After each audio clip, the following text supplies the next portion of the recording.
today in Rich in Relationship. We're going to talk about how to apply masculine energy without being toxic, how to embrace feminine energy without being wussy. I feel like I'm either dominating or disappearing. Is there a third option? The time to listen is when she's speaking. You do not take action. You listen and reflect back. You don't take action until you are invited to take action or given permission to take action in that context. Welcome to another episode of Rich in Relationship. I am your host. That's me, Rich Heller. And today we're going to talk about the warrior and the healer, integrating masculine drive with feminine wisdom. I didn't write that title. I like the first part, the warrior and the healer. I'm not sure about drive and wisdom. It kind of sounds like they've got all the smarts and we just got the, but we know in real life they've got some, and we got some wisdom too. So let's open up with a question from Eli. Eli says, I feel like I'm either dominating or disappearing. Is there a third option? Oh, Eli, man, this is such a common sentiment. Guys either feel like they're like rocking it on the front line or they're just kowtowing. And there's a book out called No More Mr. Nice Guy, which is all about how to stop kowtowing. And I'm not saying that we shouldn't kowtow. What I'm saying is when it's all or nothing, something's wrong. We don't want to dominate others. And we only want to bow to others when it's appropriate. That's probably the best way to put it, right? When we are going to her and saying, whatever you say, babe, happy wife, happy life, we are basically giving up. We're not just giving up on any effort to understand what's happening or any effort to build détente. We're giving up on our own desires. We're giving up on our own emotions. When we live a life of happy wife, happy life, everything starts to go upside down after a while. In the beginning, she seems happy, but in the end, she's like, why do you keep doing what I say? Why don't you do what I really want? In an earlier episode, what we talked about is that women very often, in the female world, a woman might say certain words but express an emotion, and the other woman will 9 times out of 10 read the actual emotion and respond to the actual emotion, even if the words seem contrary. But when they do this with us, we're just too freaking thick. We don't have the emotional fluency to read the emotion, at least not yet. Go back to previous episodes about emotional fluency. So what we want to do here is we want to take that part that wants to dominate, that part that wants to lead, and we want to apply it internally. The way of the warrior is discipline. The way of the warrior is acknowledging self. The way of the warrior is taking self and applying it gently and with strength. Let's talk about this some more. An unhealthy warrior takes, dominates.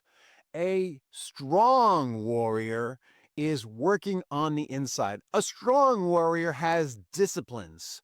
A strong warrior doesn't just have physical disciplines. I go to the gym at least 3 times a week. Got a martial art that I've been doing for 40 years. It's a place where I can express my emotions and it challenges my cognitive abilities. A strong warrior challenges not just cognitive abilities, but their exercising different parts of their brain. We've talked about this in a couple of episodes now. We don't want to just lean into what's easy. Sometimes we need to choose what's hard. Just like going to the gym and lifting weights takes application of will, exercising different parts of our brain requires application of will. A healthy warrior is exercising different parts of his brain. A healthy warrior is challenging their cognitive ability. A healthy warrior is working on prayer, mindfulness, and meditation, some sense of spirituality, some sense of connection. That's what a healthy warrior is about. When these energies are out of balance, when we take that warrior energy that men have cultivated for generations and we apply it externally, we cross a line. Oh, if you were out on a battlefield or if you were in the wrong side of town and you were being challenged, that would be completely different. But this is your home. The warrior energy in the home is meant to protect, not to attack. We do not turn the spear on those we love. And the thing is, in today's equal society, we think if a woman turns the spear on us, naturally that means it's time to dance. In case you can't tell, I've been watching the Wheel of Time, and I'm all into the dancing spears, right? So I'm going to work on a new metaphor. You don't want to do the dance of spears with your wife. You may want the maiden, what is it they call it? The maiden's kiss, right? That's kind of cool because then you let her be the warrior with you, right? Which may not be such a bad thing. You might even enjoy that a little, but you always do it in a way that's gentle and loving and kind. Your warrior energy needs to be rooted in service, not ego. Ego is, oh my God, that's scary. I got to do something about it. Ego is, oh my God, my feelings are hurt. I'm going to go get her. We need to be bigger than that, fellas. When our feelings are hurt, we can express them, but not like warriors. That's when we start to turn to the healer, the nurturer. Psychologists would call it the feminine side. But I feel like this masculine, feminine thing, it's a freaking sham. It really is. If we all have warrior and healer inside of us, if you can make a decision, or if you can experience yourself as being a different gender than your body indicates, then masculine and feminine is a sham as a concept. So let's be more general. Let's work with warrior and healer. We're going to get in touch with that inner healer. When we feel hurt, it is not time for the warrior. It's time for the healer. If we're out on the street and we feel hurt, it might be time to run and get a cop. Or if you still got some juice left, it might be time for payback. But you are not on the street. You are at home, safe. It may not feel safe. Your amygdala may be telling you it's not safe. And that's when all that discipline, all that training kicks in. And you say to the diva, it's time to get off the stage. It's time to heal. And healing means sharing feelings. Javier is 36 and he says, sometimes I feel things deeply, but I shut down. It's not manly, right? It's not manly to have those feelings. Well, that's the warrior battlefield mentality. On the battlefield, if somebody is threatening your life, you don't go to, oh my God, I'm scared. You don't go to, oh, I'm hurt. I feel so alone. On the battlefield, it's do or die. That's the right time to shut down.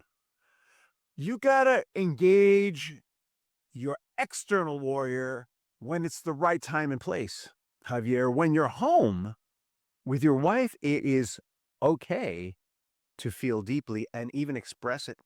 You express it by tapping this inner healer. The inner healer inside of you wants to heal. The inner healer inside of you wants to use sadness as a vehicle for expression and forward motion. The inner healer inside of you wants to take loneliness and use it as a drive for connection. The inner healer inside of you wants to take fear and use it as a tool for identifying what needs to be changed or adjusted so that this fear is no longer valid. Fear is our friend, don't get me wrong. If we have fear, the chances are there's something for us to be afraid of. But in our home, if we're having fear, it's probably something that was planted in us at an earlier time in life. And that usually doesn't serve us here. Leaning into that inner healer and embracing those emotions is a strategic strength. We think it's weak. It feels weak. Hurt feels weak. By definition, when we're hurt, we've lost something. Sadness feels weak. When we're sad because we've lost something. When we're feeling alone and lonely, it must be weak because strong men don't care if they're alone. They ride off into the sunset on their own, on their horse, who isn't really a creature. It's a vehicle. But it's actually weak to not acknowledge those feelings. And let me tell you why. Without those feelings, you can't truly connect with your wife as a partner. because she has those feelings too. And you can't have empathetic connection with her if you don't acknowledge and embrace those feelings in yourself. You see, empathetic connection is all about, I know that pain, and I don't want you to go through it. I feel your pain.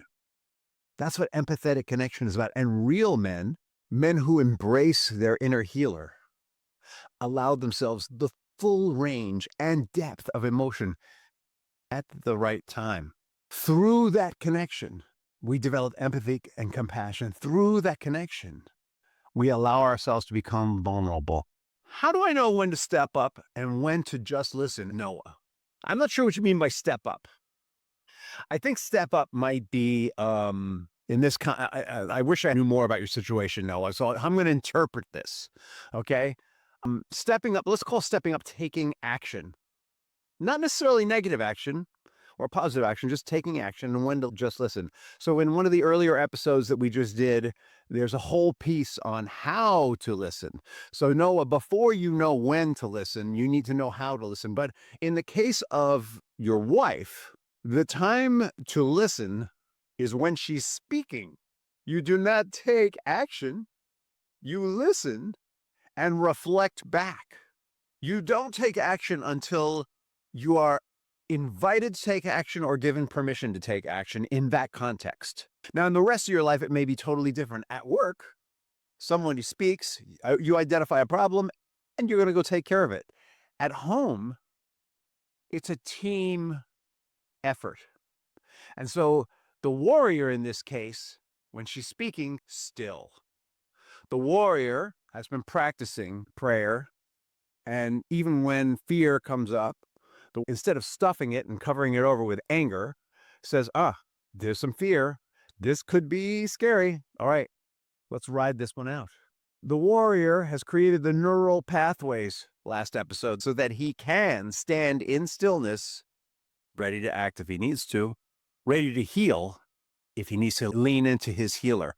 I almost want to call it shaman, his inner shaman, but it's a little too much out on the edge. It's a dance, all right? The warrior is disciplined. The healer is a river pouring out affirmation, support, validation to our partner. It isn't about making them right or wrong, or making yourself right or wrong. It isn't about being defensive or offensive. The healer, that river of affirmation and validation, is simply letting your partner know, hey, I have felt that way. I can see how you might feel that way. I felt that way in similar situations. And the warrior is just keeping everything still, not repressed. All right, we're not covering over, we're not compartmentalizing. The warrior notices the emotion, the fear. The warrior is ready to act if needed. But the warrior is acting by making sure that the neurological pathway that we stay on is validation, love, affirmation. What you need to ask yourself in that moment is what's needed, protection or presence. I'm going to tell you, in today's world, when we really let the warrior out, even then it's very carefully. Let me share an example with you. I was once talking to a client who had come back with a major warrior victory. He had been out to dinner with his wife and his children and his in-laws. And one of his children was just coming of age. She was maybe 12, not quite stepping into womanhood, but on the edge of it. And his mother-in-law started talking to his daughter about her virginity. And yeah, he was uncomfortable about it, but he looked at his daughter and he saw his daughter was uncomfortable with it. And he stepped in that moment and he said, "Ma'am, we're not going to talk about that right now." She said, "Well, why not?" They were in a restaurant. "Why not? This is important for a woman to talk about." He said, "This is just not the right time or the place to talk about this. We're not going to talk about this right now." And she said, "But really, why not?" And he said, "Listen, I don't want to be an ass about this. I'm just telling you, this is not an appropriate conversation. I'm not comfortable with it. We're not going to have it right now." And his daughter was tremendously grateful because it really wasn't the right time or the place. Now, there is a time and a place for women to talk about this. It's just not with a 12-year-old daughter in front of her father. And so he stepped in as a warrior healer, probably the best way to put it. He stepped in firmly. He affirmed what was happening. He didn't say it was wrong. He just said it's not appropriate for this moment.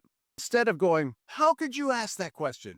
Why would you make my daughter that? If he had stepped in like a full-on angry kind of warrior, it would have made everyone uncomfortable. He would have looked like an ass, and his daughter would never have been grateful to him. In this situation, his daughter thanked him for it afterwards. So you can be both, is what I'm telling you.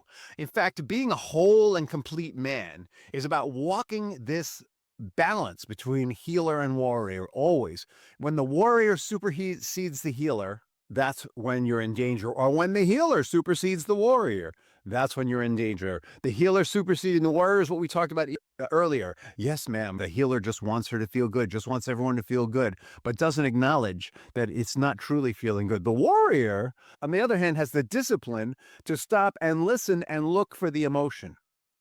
So here are some practices that you can have. First of all, if you do not have a regular prayer life, meditation life, or some kind of mindfulness practice, you need to get this going right now. Start out daily. All right, daily. If you're not already doing it, do it daily. Do it daily for 3 minutes or 5 minutes.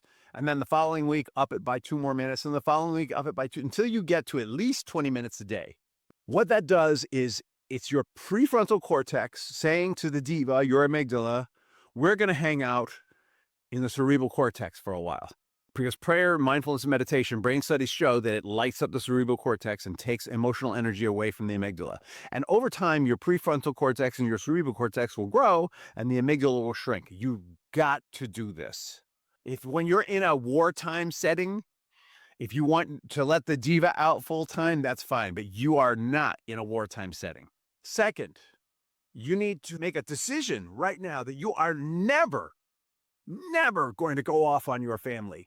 The warrior will never be cut loose inside of the bounds of your household or your family, unless an outsider is there, in which case, right, at 2 a.m, if you hear a sound and you find someone at your door and you're prepared, you go all out. Healer goes on the shelf, warrior steps in. But that's pretty rare, let's be honest. You want to learn meditation and mindfulness. You want to work on breathing exercises. And when you do walk into conflict, you want to make a conscious effort to make sure the healer is on the front burner, that nurturer is on the front burner with that warrior, that they are hand in hand. Conflict is not necessarily hostile and it's not necessarily aggressive. When you have a disagreement with your partner, it is especially important that the healer is leading and that the warrior is working. That's balance. So here's a last question. Even when I get it right for a while, eventually I explode or I shut down. Am I broken? Says Zach, who's 42. This is not a failure on your part, Zach. What it says is that instead of allowing the emotion to really express, you're compartmentalizing too much. When we explode, quote unquote, it's nervous. We've hit our nervous system limit. We've hit our emotional limit. We're overwhelmed. And so one of the things we need to do is build up our emotional ceiling, our ability to stay calm in the face of the storm. The greatest warriors in the battlefield usually have continuous calm. Our next episode, raising your emotional ceiling, becoming a safe space that she's been waiting for. It's not about being perfect. It's about building capacity to stay connected through the discomfort. I hope this has been helpful to you. We do have resources at richinrelationship.com. Go check it out. But in the meantime, have an awesome day and a fantastic tomorrow.